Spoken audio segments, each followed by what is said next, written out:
আমরা যখন bridge rectifier circuit পড়েছিলাম, আমি সেই সার্কিটটা তোমার ড্র করছি। সবাই আশা করছি জানেন যে এটা আমাদের এসি সোর্স থাকে, বাড়িতে যে সাপ্লাইটা থাকে আমাদের এসি সোর্স কেমন দেখতে হয় না, সাইন ওয়েভ হয়। এটা হচ্ছে আমাদের সাইন ওয়েভ, ঠিক আছে। এবার এই এসি সোর্সের পরে কি থাকে, আমাদের ব্রিজ রেকটিফায়ার যেমন পড়েছিলাম আমরা, এসিটাকে আমরা সবসময় কি করে ডিসি তে কনভার্ট করি। এবার এই ডিসি তে কনভার্ট করার আগে আমাদের একটা জিনিস মাথায় রাখতে হবে, সেটা হচ্ছে এসি সোর্সের ভোল্টেজ লেভেলটা কত। আমাদের বাড়িতে যে সাপ্লাই আছে সেটা হচ্ছে 230 ভোল্ট ধরে নাও, মানে আপ ডাউন করে দিতে, কিন্তু এটা হচ্ছে 230 ভোল্ট এসি। আর ব্যাটারি চার্জার আমাদের 6 ভোল্ট হয়, 12 ভোল্টে আমাদের কাছে এখন এটা আছে 6 ভোল্টের চার্জার কি। তো 6 ভোল্টে হওয়ার জন্য তাহলে আমাকে কি করতে হবে, এই 230 ভোল্টটাকে প্রথমে ট্রান্সফরমারের সাহায্যে স্টেপ ডাউন করতে হবে, ঠিক আছে। তাহলে এই যে 230 ভোল্ট আমরা পাচ্ছি আমাদের বাড়ির সাপ্লাই থেকে, সেটা আমরা ট্রান্সফরমার লাগাবো,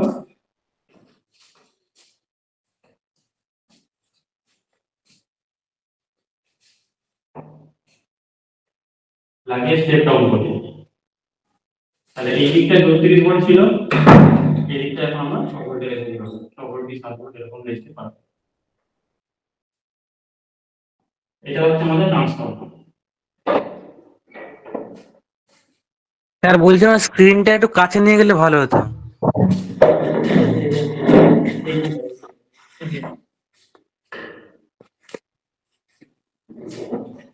এবার এই যে আমাদের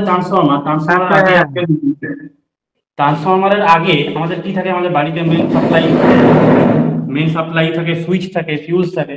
তো আমি যদি একটা এখানে নরমাল সুইচ অন করলাম আর একটা ধরুন ফিউজ দেখালাম, ফিউজটা যেমন এস সিম্বল দিয়ে দেখানো হয়, ঠিক আছে। তো সার্কিট ডায়াগ্রাম যখন আমরা আঁকবো তখন প্রপার সার্কিট ডায়াগ্রাম আঁকবো, একটা সুইচ থাকবে, একটা ফিউজ থাকবে, তারপরে আমাদের ট্রান্সফরমার থেকে বেরোনোর পরেও আমাদের একটা ফিউজ দেওয়া উচিত। ফিউজ কেন দেওয়া হয় আমরা সবাই জানি, যে আমাদের ওভার কারেন্টের প্রোটেকশন থেকে সার্কিটকে বাঁচানোর জন্য। আচ্ছা, এইটা হচ্ছে আমাদের স্টেপ ডাউন হলো, কি হলো, এটা হচ্ছে স্টেপ ডাউন প্রসেস। স্যার বলছিলাম আর একবার রিপিট করবেন, কারণ ওটা বোঝা যাচ্ছিল না প্রথম থেকে। হ্যাঁ বলছি। তো আমাদের বাড়িতে যে সাপ্লাইটা আছে সেটা হচ্ছে আমাদের AC supply source. AC supply source মানে কি, মানে আমাদের 230 ভোল্ট এসি, এটা আমরা পাই। এসি সোর্স কিরকম দেখতে হয়, এরকম সাইন ওয়েভ, ঠিক আছে, ওঠানামা হবে 230 মুহূর্তে। এবার বাড়ির সাপ্লাই এর ফ্রিকোয়েন্সি আমরা জানি হচ্ছে 50 হার্জ। 50 হার্জ মানে আপনারা যদি ক্যালকুলেট করেন টাইম পিরিয়ডটা 1/50, অর্থাৎ এটা হচ্ছে 20 মিলি সেকেন্ড আসবে। 50 আর উপরে যদি 1000 করেন তাহলে 20 আসছে, তার মানে মিলি চলে আসবে টার্মটা এখানে। তাহলে 20 মিলি সেকেন্ড অন্তর এই একটা ফুল সাইকেল কমপ্লিট হয়, মানে আলটিমেট এই এসি সাপ্লাইটা এটা চলতেই থাকে। এবার এই 0 থেকে শুরু হয়ে আবার 0 হয়ে নেগেটিভে গিয়ে আবার 0-তে আসা, এই পুরোটাকে আমরা হচ্ছে একটা ফুল সাইকেল ধরি, ঠিক আছে। এই ফুল সাইকেলটা হতে সময় নেয় 20 মিলি সেকেন্ড। এটা আমাদের বাড়ির সাপ্লাইয়ের কথা বলছি। এবার এই বাড়ির সাপ্লাইটাকে আমরা যখন ব্যাটারি চার্জার বানাতে গিয়ে ইউজ করব, আমাদের প্রথমে টার্গেট হবে যে আমাদের ভোল্টেজটাকে ড্রপ করতে হবে। 230 ভোল্টটাকে আমি নিয়ে যাবো তাহলে 6 ভোল্টে, ঠিক আছে। কেন 6 ভোল্টে, কারণ আমাদের এখানে একটা 6 ভোল্টের চার্জার রয়েছে। তাহলে আমি প্রথমে একটা ট্রান্সফরমার ইউজ করবো। ট্রান্সফরমার কি কাজে ইউজ করা হয়, মূলত সাপ্লাই যা থাকে সেটাই থাকে ট্রান্সফরমারে, এসি থেকে ডিসি হয়ে যায় না। ট্রান্সফরমারের কাজ হচ্ছে ফ্রিকোয়েন্সিটাকে সেম রেখে ভোল্টেজটাকে আপ বা ডাউন করানো। এখানে আমরা এক্ষেত্রে স্টেপ ডাউন ট্রান্সফরমার ইউজ করছি।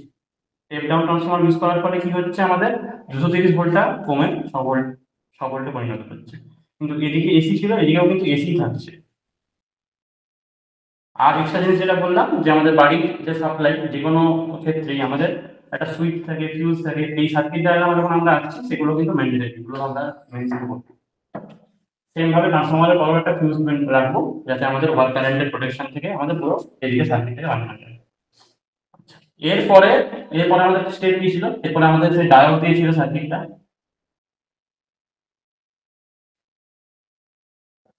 ব্রিজ রেকটিফায়ার,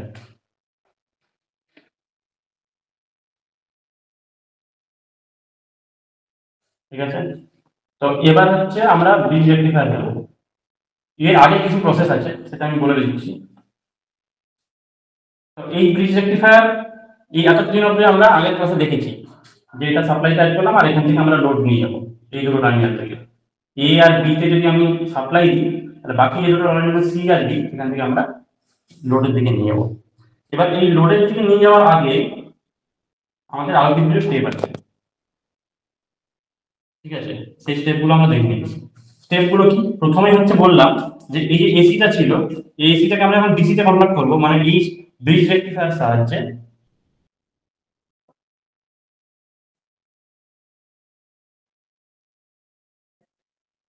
এই ব্রিজ রেকটিফায়ারে যখন আউটপুটটা আসবে কিরকম আসবে, না এ প্রত্যেকটা হাফে হাফে যেটা আছে নেগেটিভটাকে পজিটিভ করে দেবে। এটা ইনপুট ছিল, এই ইনপুটটা মুছে গিয়ে নেগেটিভটা মুছে গিয়ে পজিটিভ হয়ে যাবে, এই নেগেটিভটা মুছে গিয়ে এটা পজিটিভ হয়ে যাবে, ঠিক আছে? তাহলে এই যে ডিসিটা তৈরি হলো এটাকে বলা হয় পালসেটিং ডিসি, এটা কিন্তু পিওর ডিসি না, কারণ এই ডিসিটা দেখুন ওঠানামা করছে। ওঠানামা কোন ডিসির ক্ষেত্রে আমাদের নিয়ম হচ্ছে ডিসি মানে কনস্ট্যান্ট কারেন্ট, একই ভ্যালু থাকবে, ঠিক আছে? তো এই পালসেটিং ডিসি থাকে আমরা যদি পিওর ডিসিতে কনভার্ট করতে চাই, পিওর ডিসি মানে কিরকম হবে, মানে এটা আলটিমেট এরকম স্ট্রেট লাইন হবে, 6 ভোল্টের স্ট্রেট লাইন, মানে 2 সেকেন্ড আগেও যদি 6 ভোল্ট থাকে, 4 সেকেন্ড পরে গিয়েও 6 ভোল্টই থাকবে, কোনো ওঠানামা করবে না। তাহলে এই জিনিসটা বানাতে গেলে, পালসেটিং ডিসি থেকে পিওর ডিসি বানাতে গেলে আমাদের ইউজ করতে হবে হচ্ছে ফিল্টার সার্কিট। এই ফিল্টার সার্কিট অনেক রকমের হয়, ঠিক আছে? ফিল্টার সার্কিট নিয়ে আমরা বেশি বিশদে জানবো না, কিন্তু ফিল্টার সার্কিটের কি কাজ মূলত, এই যে রিপিলটা তৈরি হচ্ছে এটাকে রিপিল বলা হয়, RIPPL রিপিল। এই রিপিলটাকে কমানো, ঠিক আছে? কমিয়ে কমিয়ে এটাকে স্টেট লাইন করতে হবে। সেই জন্য আমরা এখানে সবসময় ইউজ করি একটা ক্যাপাসিটার দিই, অনেক সময় শুধু ক্যাপাসিটার দেওয়া হয়, ক্যাপাসিটারটাকে আবার ডিসচার্জ করার জন্য প্যারালাল একটা রেজিস্ট্যান্স লাগানো হয়। ক্যাপাসিটরের প্রপার্টি কি বলেছিলাম, যে ক্যাপাসিটরের কাজ হচ্ছে সবসময় ভোল্টেজটাকে ধরে রাখা। তাহলে ধরুন আমি চার্জিং সার্কিট অফ করে দিলাম, তাও যদি ক্যাপাসিটর চার্জ ধরে রেখে দেয় তখন কিন্তু প্রবলেম আছে। সেই জন্য এর প্যারালালে একটা রেজিস্ট্যান্স সেট করে দেওয়া হয়, তাতে করে কি এই ক্যাপাসিটরের মধ্যে যতটুকু চার্জ ধরেছিল সেটা এই রেজিস্ট্যান্সের থ্রু দিয়ে ডিসচার্জ হয়ে যেতে পারে, ঠিক আছে? তো এই হচ্ছে আর আর সি প্যারালালে অ্যাড করে আমরা একটা ফিল্টার সার্কিট বানাতে পারি। অনেক সময় সিরিজে অনেক রেজিস্ট্যান্স অ্যাড করে, সিরিজ মানে ফিল্টার সার্কিটের ডিজাইন অনুযায়ী এটা হয়, এটাকে তো ফিল্টার সার্কিটের গল্প। তাহলে এখান থেকে এরপরে আমরা অলমোস্ট কিভাবে কাজটা করে আমি বলে দিই। এইটা হচ্ছে আমাদের ইনপুট ছিল, এক্ষেত্রে পালসেটিং ডিসি। ক্যাপাসিটর যখন চার্জ ধরে রেখে দেয় ও এরকম ভাবে ধরে রেখে দিচ্ছে, ডিসচার্জ করতে দিচ্ছে না, যে আবার একটু বাড়িল, আবার ধরে রেখে দিচ্ছে, এরকম ভাবে জিনিসটা স্ট্রেট লাইনে পরিণত হয়, ঠিক আছে? মানে ক্যাপাসিটর খুব হালকা ডিসচার্জ হচ্ছে, যে আবার উঠে যাচ্ছে, ডিসচার্জ হতে দেয় না, মানে যে ভোল্টেজটাকে জিরো হতে দিচ্ছে না, এই ক্যাপাসিটরের পরে যে আউটপুটটা হবে, ঠিক আছে? তো এরপরের থেকে আমরা তাহলে এবং পিওর ডিসি পেলাম। এবার পিওর ডিসি তো পেলাম, কিন্তু আমাদের মেন যে উদ্দেশ্য সেটা হচ্ছে যে চার্জারের কাজ তো শুধুমাত্র এসি টু ডিসি কনভার্ট করা নয়, এরপরে আমাদের যে কাজটা সেটা নর্মাল আমাদের বাড়ির ফোনের charger AC two DC convert করে, বাড়ির যে ফোনের চার্জার তাদের কাজ এতটুকু এখানেই শেষ। কিন্তু এরপরে আমাদের কন্ট্রোলারের পার্টটুকু আছে এখানে, মানে চার্জিং এর যে মডিউল, সেই মডিউলের মধ্যে আমরা কি বলি না, এই যে প্লাস আর মাইনাস পেলাম, অর্থাৎ এখানে ডিসি পেয়ে গেলাম, ঠিক আছে? এই ডিসিটাকে আমরা ইউজ করব কন্ট্রোলারের সিগন্যালের মাধ্যমে। সেই কন্ট্রোলার দিয়ে কি হবে, সুইচিং হবে। কাকে সুইচ করবে? কন্ট্রোলার। আগে দিয়ে আমরা দেখেছি মাইক্রো কন্ট্রোলার দিয়ে আমরা মসফেটকে সুইচ করতে পারবো। তাহলে মসফেট লাগাবো এরপরে সার্কিটে, মসফেট লাগিয়ে সেখান থেকে আমরা আউটপুট জেনারেট করব। তাহলে কন্ট্রোলারের সিগন্যালটা অ্যাকচুয়ালি যায় মসফেটে। আমি এখান থেকে দুটো মসফেট ড্র করছি, মসফেট আমরা এরকম ড্র করে দিচ্ছি এখন।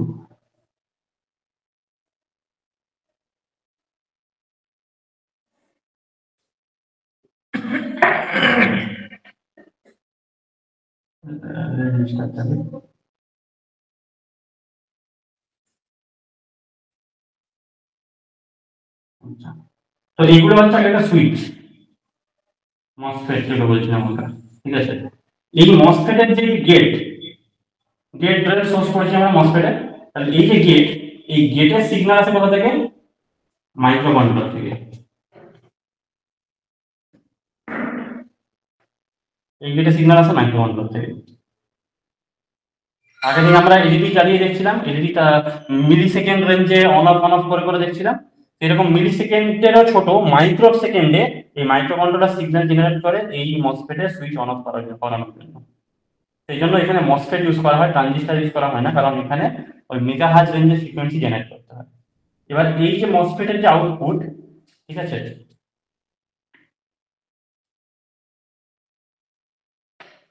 এই আউটপুটকে আমরা ইউজ করব হচ্ছে আমাদের ব্যাটারি চার্জ। ব্যাটারি চার্জটা এখান থেকেই হয়ে যাচ্ছে, এখান থেকে একটা পোর্শন বের চলে যাচ্ছে ব্যাটারি চার্জ করানোর জন্য। এটা প্লাস আর মাইনাস ব্যাটারি চার্জের জন্য চলে যাচ্ছে, আর এদিকটা চলে যাচ্ছে আমাদের বিএলডিসি মোটরের সিগন্যাল যাচ্ছে। ঠিক আছে, মসফেটের যে আউটপুটটা হবে এখান থেকে আর এখানে আসবে হলো আউটপুট বলে কন্ট্রোলারের আউটপুট এটা। ঠিক আছে, তাহলে যে ডিসিটা জেনারেট হলো সেখান থেকে আমরা ব্যাটারিকেও চার্জ করছি, লিখে দিচ্ছি ব্যাটারি। আর এখানে যে মাইক্রো কন্ট্রোলার দিয়ে যে সুইচ করে আমরা দুটো সুইচ ইউজ করেছি, সেই সুইচিং ফ্রিকোয়েন্সির মাধ্যমে আমরা কন্ট্রোলারের যে স্পিড সেগুলো চেঞ্জ করতে পারি, সুতরাং সেই আউটপুটটা যাচ্ছে এখান থেকে। এইটা হচ্ছে টোটাল চার্জিং এর মডিউলটা। টোটাল যে আমরা চার্জারটা যে দেখবো সেখানে এই বেসিক কম্পোনেন্টগুলো রয়েছে। এবার এর থেকে আপনারা হয়তো দেখতে পাবেন একটা দুটো বেশি কম্পোনেন্ট রয়েছে, হয়তো ক্যাপাসিটার একটা বেশি রয়েছে, সেগুলো আলাদা আলাদা পারপাস রয়েছে, সেগুলো আমরা যখন সার্কিট আলোচনা করবো তখন বলে দেবো। ঠিক আছে, মূল হচ্ছে এই কম্পোনেন্ট ফিল্টার সার্কিট আর মাইক্রোকন্ট্রোলার। মাইক্রোকন্ট্রোলারের সাথে হচ্ছে দুটো সুইচ, দুটো মসফেট। ঠিক আছে, তাদের করেসপন্ডিং কিছু রেজিস্ট্যান্স থাকবে, সেগুলো দেওয়া আছে। আর এদিকে হচ্ছে ব্রিজ সার্কিট আছে, ব্রিজ সার্কিট আগে ট্রান্সফর্মার রয়েছে। এটা হচ্ছে স্যার একটা কথা ছিল। বলুন। হ্যালো স্যার, ব্রিজ রেকটিফায়ার এর বি আর ডি এর যে সিম্বলটা ওটা মনে হচ্ছে একটু অপোজিট হবে। কোনটা বলছেন বলুন তো? ব্রিজ রেকটিফায়ার এর বি আর ডি। ব্রিজ রেকটিফায়ার বি এটা থেকে যাচ্ছে, এদিক দিয়ে বেরিয়ে যাচ্ছে। না ঠিকই তো আছে। হ্যাঁ ঠিকই তো আছে। বি ডি স্যার চেঞ্জ হবে মনে হচ্ছে। না এটা স্যার পজিটিভ হয়ে গেছে, বি কম, বিটা দেখুন, আচ্ছা বিটা আচ্ছা, দিকে লক্ষ্য করুন তাহলে বুঝতে পারবেন। হ্যাঁ হ্যাঁ ঠিকই বলেছেন। ঠিক ঠিক। এটা উল্টে যাবে।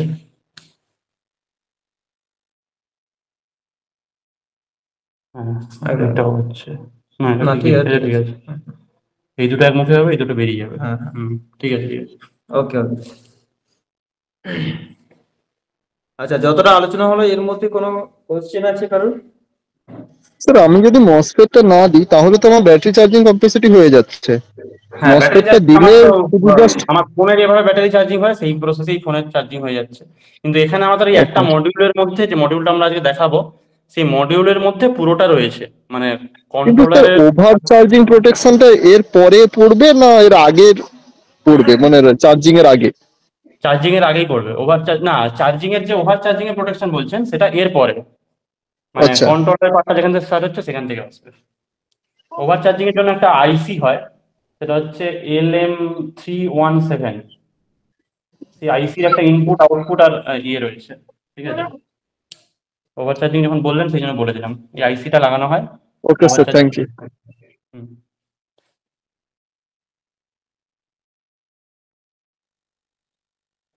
ইউ। LM317।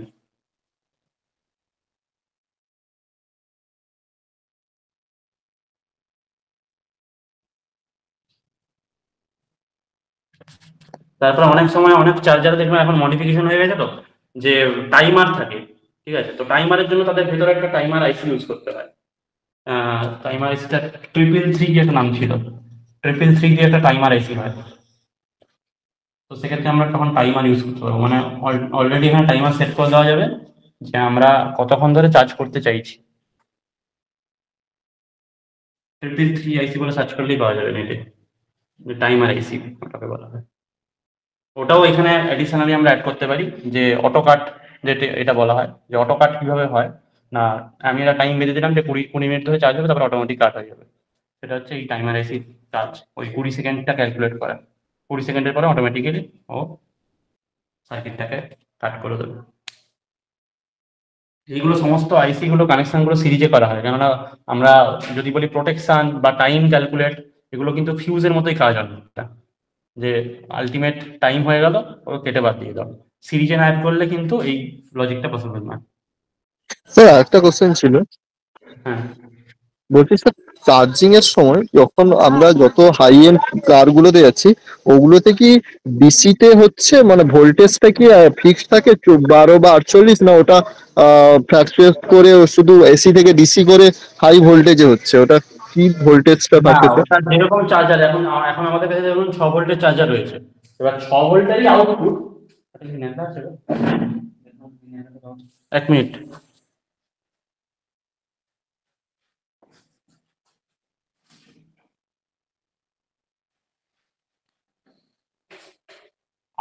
ইনপুটটা হচ্ছে এরকম ধরুন 6 ভোল্টের ডিসি যাচ্ছে। এবার এখান থেকে আমি যখন কন্ট্রোলারে আউটপুট ফেলছি না, কন্ট্রোলার দিয়ে সুইচটা যখন অন অফ করছি, ধরুন এটাকে নাম দিচ্ছি সুইচ 1, এটাকে নাম দিচ্ছি সুইচ 2। এবার কি হয় না, পিডব্লিউএম সিগন্যাল জেনারেট হয়। পিডব্লিউএম আগের দিন আলোচনা করেছিলাম, পালস উইথ মডিউলেশন। এটা হচ্ছে বেসিক্যালি কারেন্ট কন্ট্রোলের ক্ষেত্রে ইউজ করা হয়। পালস উইথ মডিউলেশন এটা বেসিক্যালি হচ্ছে একটা আমাদের, ধরুন পালস সুইচটাকে কি করছে না, সুইচটাকে গেটে যতক্ষণ সিগন্যালটা পাঠাবো আমি ততক্ষণ সুইচটা অন থাকবে, বাকি যতক্ষণ গেটে সিগন্যাল পাঠাচ্ছি না তখন তো সুইচটা অফ। তাহলে এই সিগন্যালটা আসছে মাইক্রো কন্ট্রোলার থেকে, এই গেটে সিগন্যালটা আসছে। এবার গেটে যখন সিগন্যাল পাঠাচ্ছি তখন সুইচটা অন, গেটে যখন সিগন্যাল পাঠাচ্ছি না তখন সুইচটা অফ। আর আলটিমেট যে সাপ্লাইটা সেটা আসছে কিন্তু এই সাপ্লাই থেকে। বোঝা যাচ্ছে কি ব্যাপারটা? একবার ইয়ের সার্কিটটা এঁকে দেখিয়ে দিই, ক্লিয়ার হবে। মসফেটের সার্কিট, ট্রানজিস্টর সার্কিট অনেকটা একই রকম।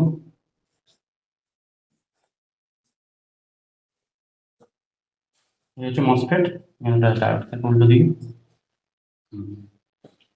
এই দিকটা হচ্ছে গেট, এটা হচ্ছে ড্রেন সোর্স, এরকম যদি বলি, ঠিক আছে। তো এখানে বেসিক্যালি উল্টো আঁকলাম, সোর্স এদিকে হবে, ড্রেন। তো আমাদের এখানে ধরুন একটা আমরা বেসিক সার্কিট আঁকি, এটা 6 ভোল্ট। এই 6 ভোল্টটা কোথা থেকে আসছে? এইখান থেকে আসছে, কিন্তু যেটা এই ফিল্ডটা হওয়ার পরে আমরা যেটা পাচ্ছি সেখান থেকে আমরা এই 6 ভোল্ট পেলাম। এবার এই 6 ভোল্ট দেওয়ার ফলেও এই সোর্স টু ড্রেন কারেন্ট ততক্ষণ যাবে না যতক্ষণ না গেটে আমরা কিছু ইনপুট দিচ্ছি। এই গেটে আমরা কখন ইনপুট দিচ্ছি না, মাইক্রো কন্ট্রোলার থেকে কিন্তু সিগন্যাল আসছে। মাইক্রো কন্ট্রোলার থেকে কিরকম সিগন্যাল আসছে না, পালস আসে, পালস, এরকম পালস, যেমন আমরা ইসিজি রিপোর্টে পালস দেখতে পাই সেরকম পালস। এই পালসের যে উইথটা হয়, মানে পালসটা কতক্ষণ ধরে জেনারেট হবে, সেই পালসটা কিন্তু ওই মাইক্রো সেকেন্ড এরকম রেঞ্জে ধরে চলে পালসটা। সেই জন্য এই গেটে আমরা যতক্ষণ যত মাইক্রো সেকেন্ডের জন্য সিগন্যালটা পাঠাবো, এই তত মাইক্রো সেকেন্ডের জন্য এই মসফেটটা অন থাকবে। সেই জন্য আমরা আউটপুটটা হচ্ছে এরকম পাবো,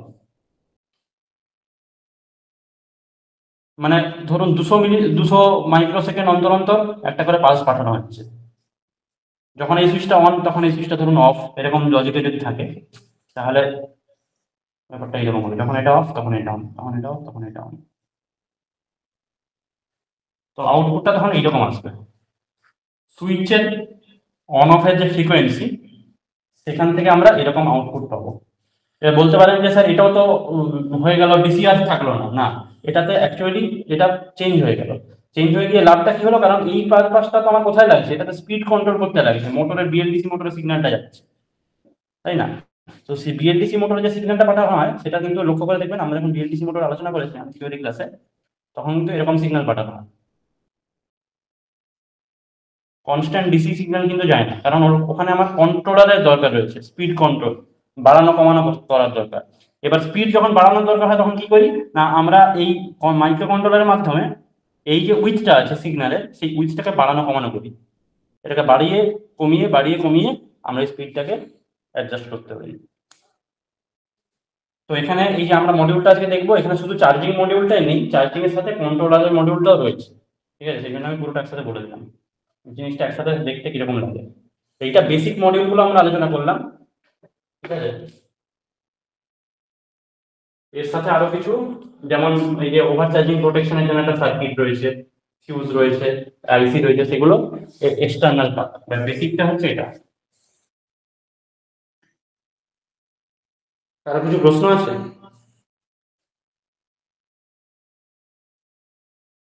রিপ্লাই করুন। হ্যাঁ স্যার। সার্কিটটা দেখতে পাচ্ছেন আপনারা, এইরকম একটা বক্সের মধ্যেই সার্কিটটা থাকে। এই যে বক্স, এটা উপরের কভারটা, এটা নিচের কভারটা, ঠিক আছে। বক্স কেনার সময় আমরা বক্সের গায়ে কিন্তু সমস্ত কিছু দেখতে পাবো। বক্সের গায়ে যদি দেখেন, এখানে লেখাই আছে একদম লিথিয়াম আয়ন ব্যাটারি চার্জার। তারপরে এটা কিছু মডেল নাম্বার রয়েছে।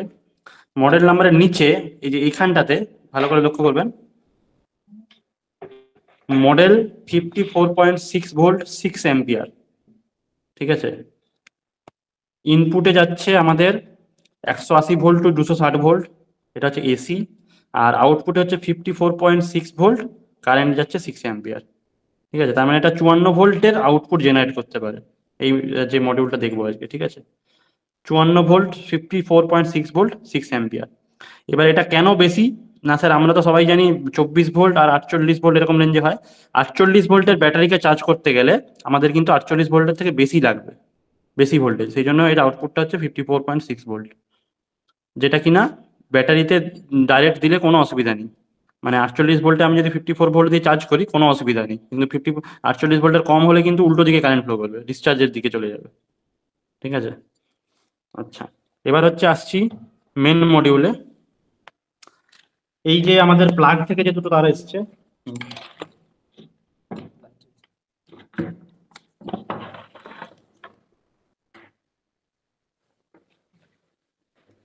এই যে আমাদের প্লাগ থেকে যে দুটো তার এসছে, এই দুটো এসে দুটো জয়েন্ট হয়েছে। এটা হচ্ছে ইনপুট, তাই তো, প্লাগ, ঠিক আছে। এই প্লাগ থেকে এসছে এটা ইনপুটে, ঠিক আছে। এবার ইনপুটের পরে কি কি রয়েছে না, একটা ফিউজ রয়েছে, এখানটা দেখা যাচ্ছে একটা ফিউজ, এই ফিউজ রয়েছে, ঠিক আছে। ফিউজের পরে আমাদের হচ্ছে এই কানেকশনটা, এখান থেকে পরপর দেখলে বোঝা যাবে না, ভেতর পেছন দিকে কানেকশন ডায়াগ্রামগুলো শর্ট করে দেখানো হয়েছে, আমি তোকে বলে দিচ্ছি। মেন হচ্ছে আমাদের ট্রান্সফর্মার, এই যে হলুদ কালো যেটা আমরা দেখতে পাচ্ছি, এটা হচ্ছে আমাদের ট্রান্সফর্মার, ঠিক আছে। এর গায়ে লেখা ছিল, লেখাটা উঠে গেছে। এইখানে লেখাটা দেখলেই বুঝতে পারবে যে কত ভোল্টে ড্রপ করা হচ্ছে, ঠিক আছে। এটা 80 ভোল্ট বোধহয় কিছু একটা ড্রপ করা হচ্ছে, 18 না 18 বেশি হবে, 54 ভোল্টের যেহেতু কন্ট্রোলার, বেশি হবে। 7 অ্যাম্পিয়ার হ্যাঁ 48 ভোল্ট। 48 ভোল্ট, হ্যাঁ হ্যাঁ 48 ভোল্ট 47 ভোল্ট, হ্যাঁ রাইট। তাহলে এটা 48 ভোল্ট 7 অ্যাম্পিয়ার জেনারেট করছে, মানে আউটপুট দিচ্ছে এই ট্রান্সফর্মার থেকে, ঠিক আছে। এই ট্রান্সফর্মারের ইনপুট সাইড রয়েছে, আউটপুট সাইড রয়েছে, নিচে তারগুলো বেরিয়ে গেছে। এটা দেখ মানে যখন নতুন ট্রান্সফর্মার আপনার হাতে পাবেন তখন দেখলে বুঝতে পারবেন কোন দিকটা ইনপুট সাইড কোন দিকটা আউটপুট সাইড, দেখলে বোঝা যাবে। আচ্ছা, এখানে বলে রাখি যে আউটপুটে ভোল্টেজ ড্রপ হচ্ছে কিন্তু কারেন্টটা কিন্তু বাড়ছে। দেখবেন যেদিকে ওয়াইন্ডিং এর তারের যে ক্রস সেকশন সেটা যেদিকটা বেশি, অর্থাৎ মোটা তার, সেদিকটা হচ্ছে আউটপুট হবে। এটা কিন্তু মানে ট্রান্সফর্মার চেনার সহজ উপায়, যে কোন দিকটা প্রাইমারি কোন দিকটা সেকেন্ডারি। যেদিকটা আউটপুট হবে সেদিকটা কিন্তু বেশি হাই কারেন্ট অ্যাম্পিয়ার রয়েছে, হাই কারেন্ট মানে সেই দিকে তারটা একটু মোটা হবে তুলনামূলক ওই প্রাইমারি সাইডের তারের তুলনায়, ঠিক আছে। এটা হলো আমাদের ট্রান্সফর্মার। এবার এইটা হচ্ছে ব্রিজ রেক্টিফায়ার। এটা আমরা ডায়োড দিয়ে যে সার্কিটটা দেখেছি সেই সার্কিটটা কিন্তু এখানে ইমপ্লিমেন্ট করা রয়েছে। দেখুন এখানে একদম লেখাই আছে, এই ছবিটা কি দেখানো যাচ্ছে, দাঁড়াও, এই ভিতরটায়, হ্যাঁ এই ভেতরটায়, হ্যাঁ হ্যাঁ দেখানো যাচ্ছে, ঠিক আছে দেখতে পাচ্ছি ভিডিওতে দেখা যাচ্ছে, আমি দেখতে পাচ্ছি। এই ক্যাপাসিটার যেটা আছে না, ক্যাপাসিটারের গায়ের ভেতরটা দেখুন, দুটো এসি সিম্বল রয়েছে আর সাইডে প্লাস আর মাইনাস সিম্বল রয়েছে, এটা দেখেই বুঝতে পারবেন। হুম, কোথায় তো? এই যে পিছনে, হ্যাঁ হ্যাঁ, হুম। দেখো দুটো এস এর মতো লেখা আছে, ওই দুটো হচ্ছে এসি, আর এই দিকটা প্লাস এদিকটা মাইনাস। তার মানে মাঝখানে দুটোতে আমি এসি দিলাম, দিলে আমি এই সাইডটা থেকে প্লাস এদিকটা থেকে মাইনাস পাবো।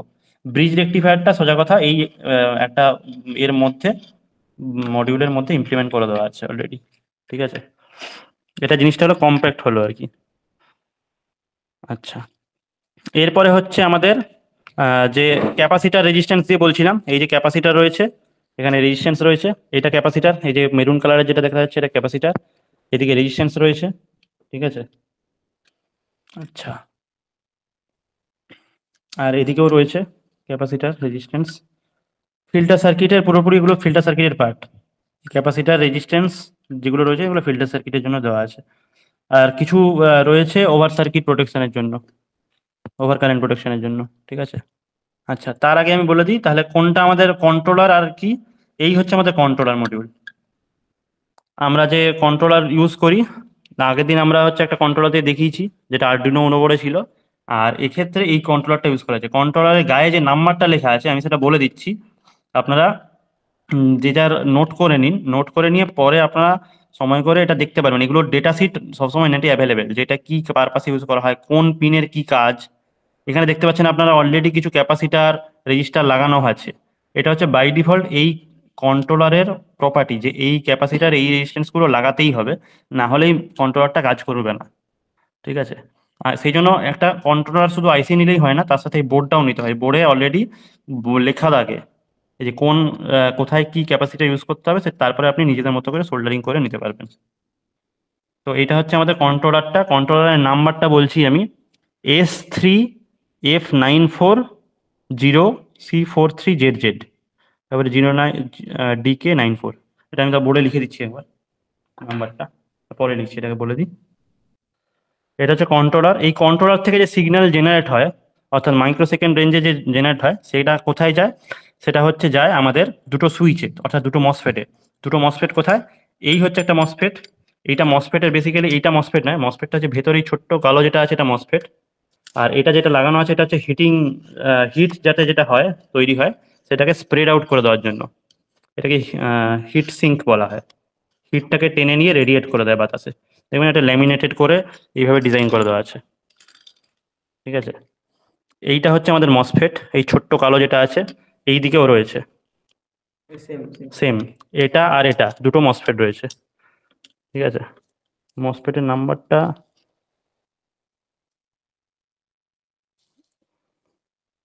পড়তে একটু অসুবিধা হচ্ছে, CP155B এরকম একটা নাম্বার রয়েছে, ঠিক আছে। এটা লিঙ্ক সার্চ করলেই পেয়ে যাবেন। এবার এই মসফেটেরও আমরা সেই দেখাচ্ছিলাম না, মসফেটের একটা গেট টু ড্রেন একটা ডায়োড রয়েছে। সেই ডায়োড হচ্ছে এই ডায়োডটা, ঠিক আছে। এটার ক্ষেত্রে এখানে একটা ডায়োড রয়েছে। আর কিছু ক্যাপাসিটারও থাকে যেগুলো হচ্ছে আমাদের ওই লিকেজ কারেন্টটাকে ফ্লো করতে বাধা দেয়, ঠিক আছে। আর এখানে একটা আইসি রয়েছে, এই যে আইসি, এই আইসিটার কথা বলছি। এই আইসিটার নাম্বার হচ্ছে UC3844L। এইটা হচ্ছে আমাদের কারেন্ট কন্ট্রোলার। কারেন্ট কন্ট্রোলার মানে কি? এই যে এক্ষুনি আলোচনা করছিলাম পিডব্লিউএম সিগন্যাল যে জেনারেট করে, পিডব্লিউএম কন্ট্রোলার, সেটা হচ্ছে এই আইসিটা। বেসিক্যালি এইটা, এই মাইক্রো কন্ট্রোলার আর এই পিডব্লিউএম যে সিগন্যাল কারেন্ট কন্ট্রোলার, এইগুলো হচ্ছে আমাদের সুইচিংয়ের সাথেই কাজ করে দুটোই। মানে মাইক্রো কন্ট্রোলার থেকে যে সিগন্যাল জেনারেট হলো, কারেন্ট যদি আমাকে কন্ট্রোল করতে হয় তখন এই কারেন্ট কন্ট্রোলারের কাজ আছে, পিডব্লিউএম কারেন্ট কন্ট্রোলার, ঠিক আছে। নাম্বারগুলো আমি সব নোট করে দিচ্ছি, সবাই নোট করে নিন। তারপরে গুগলে শুধু নাম্বারটা লিখে সার্চ করলেই আপনার বেরিয়ে চলে আসবে যে ওটা কি ধরনের কারেন্ট কন্ট্রোলার, কিভাবে কাজ করে না কাজ করে, সার্কিট ডায়াগ্রাম কি, সব কিছু পেয়ে যাবেন, ঠিক আছে। এটা তো একটা রিলে, হ্যাঁ কাট আউট রিলে, ওটা ওই ওভার কারেন্ট ওই প্রোটেকশন যে ফিউজও আছে ওদিকে। এই রিলেটা দেওয়া আছে মূলত তোমার এর সাথে অপারেট করার জন্য। দেখে নিচ্ছি তো, মোটরে যে সিগন্যালটা যায় তার আগে এর জন্য দেওয়া আছে। আর এখানে আর একটা সার্কিট রয়েছে ফ্যানের জন্য, যে কুলারের জন্য। এখান থেকে ডিসি আউটপুট গেছে লাল আর কালো দিয়ে, এই ফ্যানটা ঘোরানোর জন্য, ঠিক আছে। ওভার কারেন্ট মানে হিটটা যাতে ভেতরে যেটা স্প্রেড আউট করে দিতে পারে বাইরে, একটা ফ্যান দেওয়া আছে।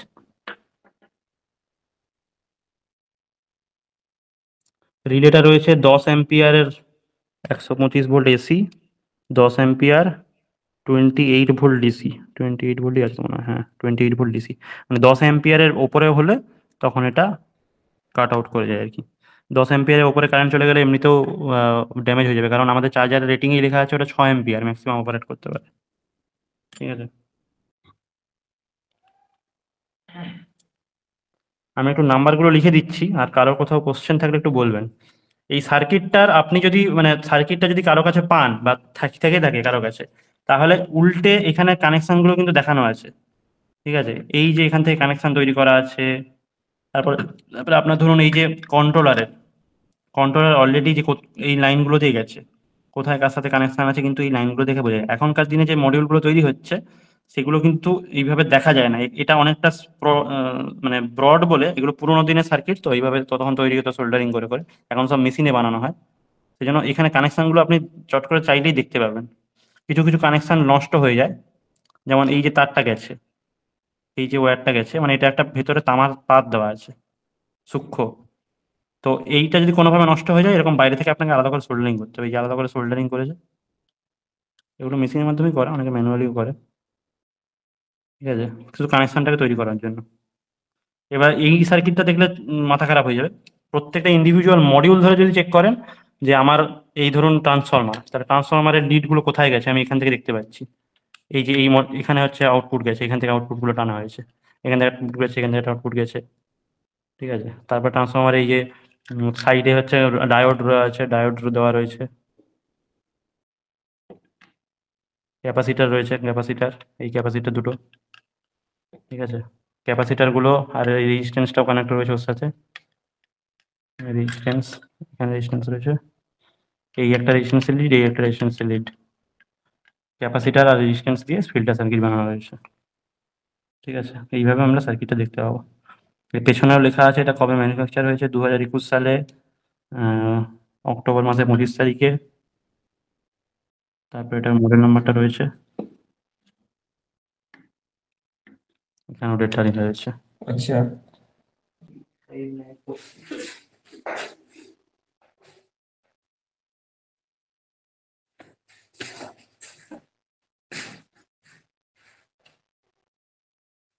কোন কোন সার্কিটের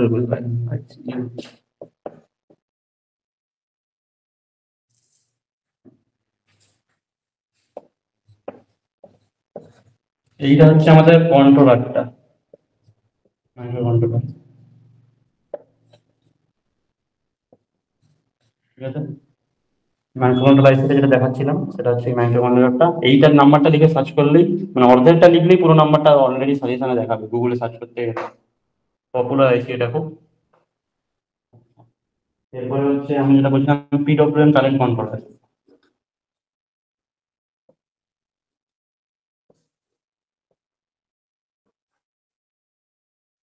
আইসিটা হচ্ছে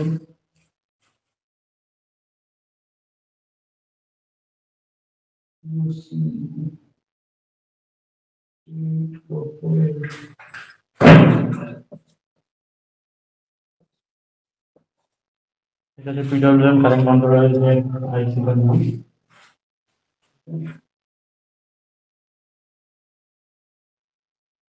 রেকটিফায়ারটা যেটা দেখালাম বক্সের মতো এরকম দেখতে, মাথাটা এরকম অ্যাঙ্গেল করা ছিল, এইখানটায় এস লেখা ছিল, এখানটায় প্লাস মাইনাস লেখা ছিল, একটা গোল মতো ছিল। এই রেকটিফায়ারটা বাজারে কিনতে গেলে আপনি রেকটিফায়ার বললে তো দেবে না, তো বাজারে কিনতে গেলে একটা নাম রয়েছে, নামটা হচ্ছে GBU2510।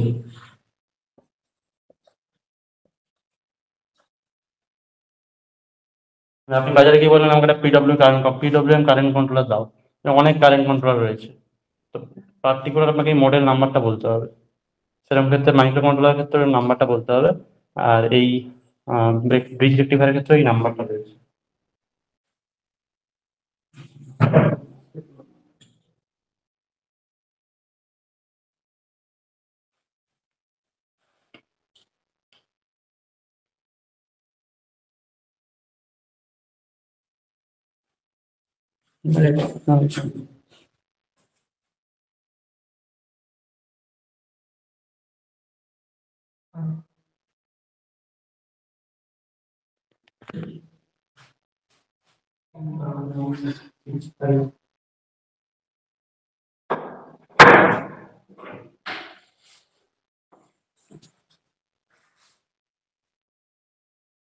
মসফেট দুটো যেটা রয়েছে, একটা নাম বলতে গেলাম ER165, দেখে নিচ্ছি তাও।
বুঝেছেন? ইয়ার নলেজ কি থাকবে?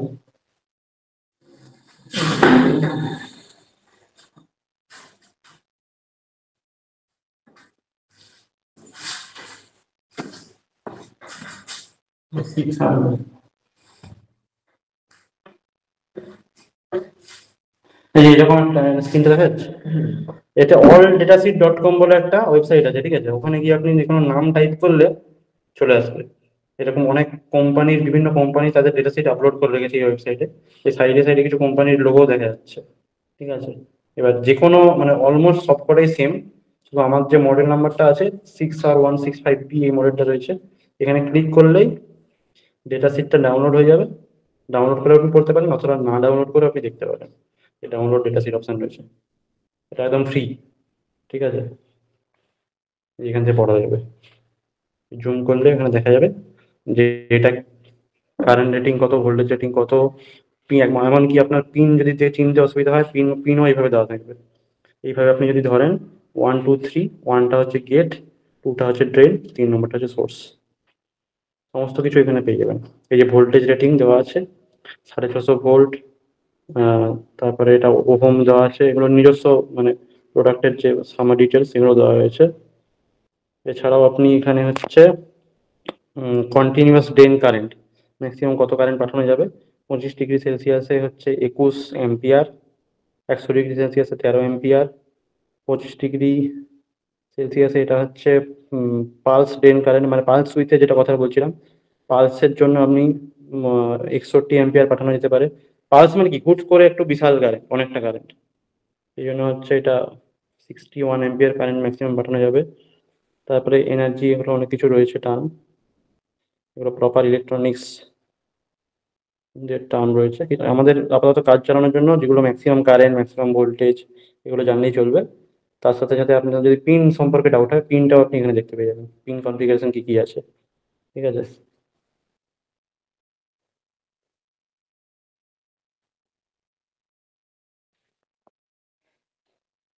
স্যার পিডিএফ গুলো আমাদের গ্রুপে দিয়ে দেবেন, আপনারা একবার দেখে নেবেন, তারপরে যে জায়গায় কনফিউশন থাকবে সেটা স্যারের সঙ্গে কথা বলে নেবেন নেক্সট ক্লাসে।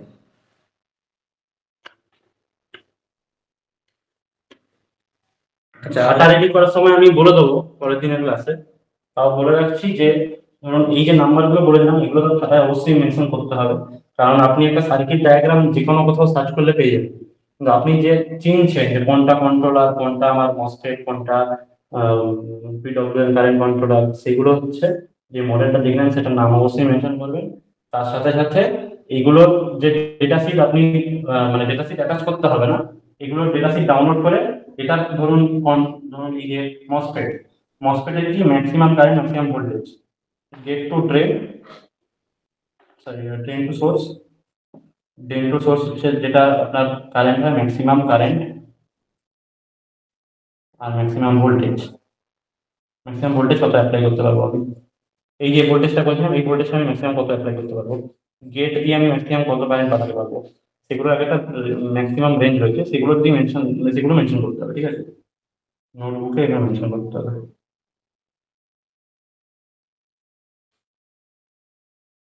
মাইক্রো কন্ট্রোলারে সেরকম কিছু মেনশন করতে হবে, মাইক্রো কন্ট্রোলার যেটা দেখবেন সেটা কতগুলো কি পিন রয়েছে, এবং আগের দিন আমরা যেমন মাইক্রো কন্ট্রোলার করার সময় দেখেছি বেসিক ডেটা, যে আমার অ্যানালগ পিন কতগুলো, ডিজিটাল পিন কতগুলো, ডিজিটাল ইনপুট আউটপুট কতগুলো, অ্যানালগ ইনপুট আউটপুট কতগুলো, সাপ্লাই কোন পিনে দেওয়া হয়, কোন পিন থেকে আমি হচ্ছে কি বলে এলইডি পিন কোনটা, যেটা যদি এলইডি পিন থাকে এলইডি পিন কোনটা, ঠিক আছে? এই জিনিসগুলো মানে পিন কনফিগারেশনটা শুধু জানলেই হবে, যে এটাতে আমার 24খানা পিন রয়েছে, 24খানা পিনের কতগুলো অ্যানালগ কতগুলো ডিজিটাল বলে দিয়ে বাকিগুলো হচ্ছে বাকি কোন পিনের কি কাজ, বেসিক আপনি যে কোনো জায়গাতে পেয়ে যাবেন। এটাতে ডাউনলোড না করলেও এটা দিকে সার্চ করে আপনি গুগলে যে কোনো ছবি লেখা থেকে বা ছবি থেকে পেয়ে যাবেন।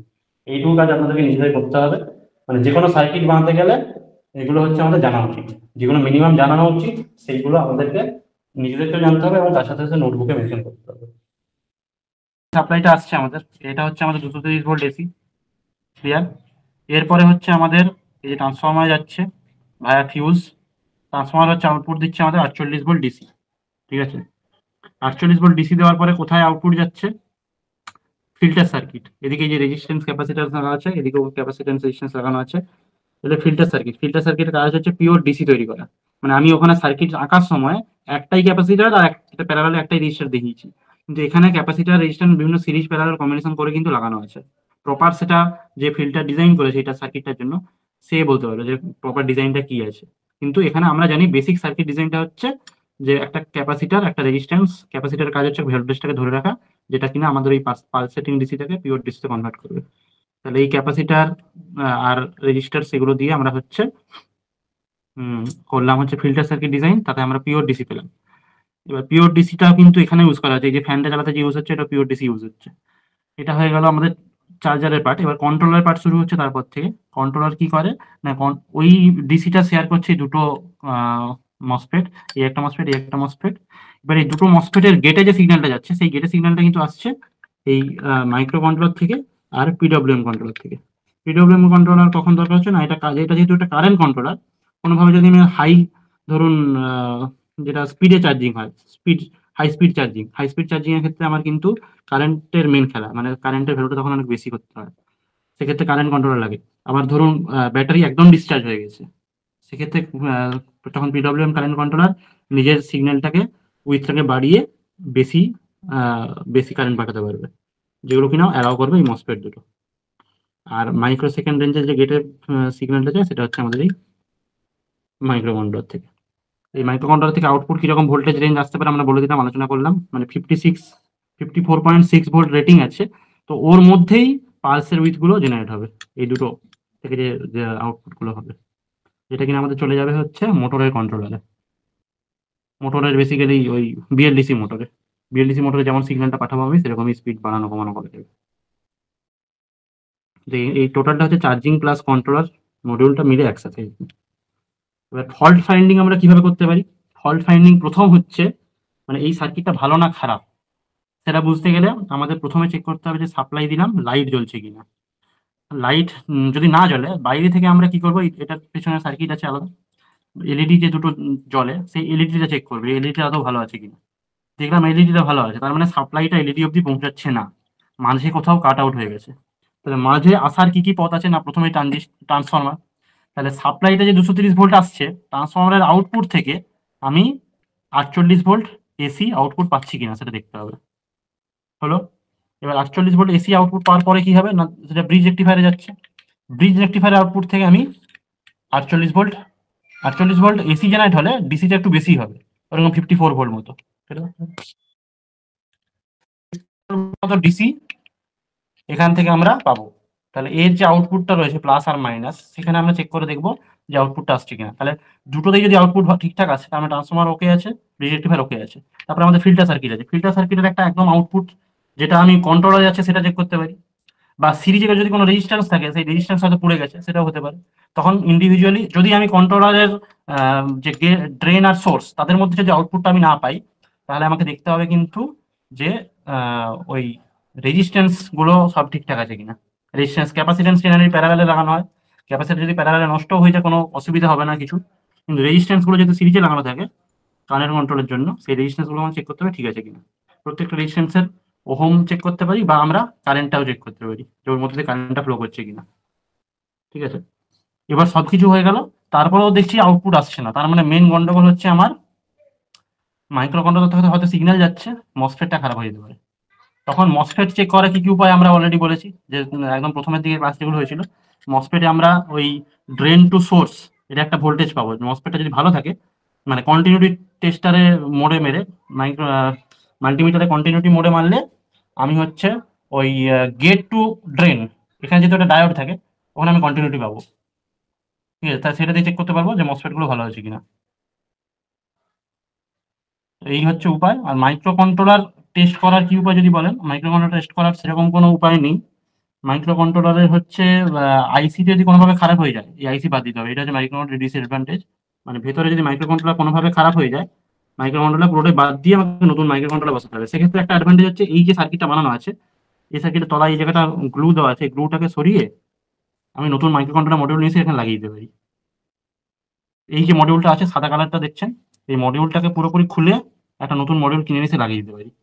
সেক্ষেত্রে আমাকে পুরো এই যে বডি চার্জারের বডিটা পুরোটা চেঞ্জ করতে হচ্ছে না, শুধু মাইক্রো কন্ট্রোলার মডিউলটা চেঞ্জ করলেই চলবে। এবং মাইক্রো কন্ট্রোলারে যদি এরর আসে সেটা আমরা জানতে পারবো সবার লাস্টে। আগে তার আগে তো মসফেট টসফেট সব চেক করে নিচ্ছি আমি ওকে আছে কিনা। তাহলে যদি দেখি আউটপুটে আসছে না, ডিজারেবল আউটপুট, তাহলে আমরা মাইক্রো কন্ট্রোলার চেঞ্জ করে দেখবো।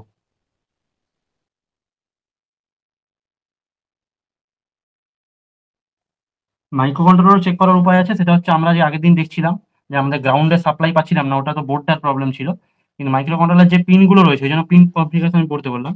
মাইক্রো কন্ট্রোলার একটা সাপ্লাই একটা গ্রাউন্ড থাকবেই। সেই সাপ্লাই আর গ্রাউন্ডটা দিয়ে দেখবো যে কিনা একটা ডিজিটাল আউটপুট পিন থেকে এলইডি জ্বলছে কিনা, যেটা আগের দিন আমরা চেক করেছিলাম। ঠিক আছে, এই মাইক্রো কন্ট্রোলারটা এখান থেকে খুলে আমরা আলাদা আলাদা চেক করতে পারি, বা এখান থেকে তার সোল্ডার করে টেনে সেইভাবে চেক করা যেতে পারে। তারপরে জিজ্ঞাসা আছে? রিপ্লাই করুন। না স্যার। ঠিক আছে, আমাদের আজকের ক্লাস সেশন এখানেই শেষ হলো। আমরা কি কি আলোচনা করলাম? প্রথমে সার্কিট ডিজাইন স্যার আঁকলেন, তারপরে সেই সার্কিট ডিজাইন ধরে চার্জারের সার্কিট বোর্ডের মধ্যে কি কি কম্পোনেন্ট আছে, তার কিভাবে কি ফাংশন করে, কোনটার সঙ্গে কোনটা কিভাবে লিঙ্ক আপ আছে, সেই বিষয়গুলো স্যার বললেন। ইনপুট আউটপুট বললেন। এরপরে ফল্ট ফাইন্ডিং।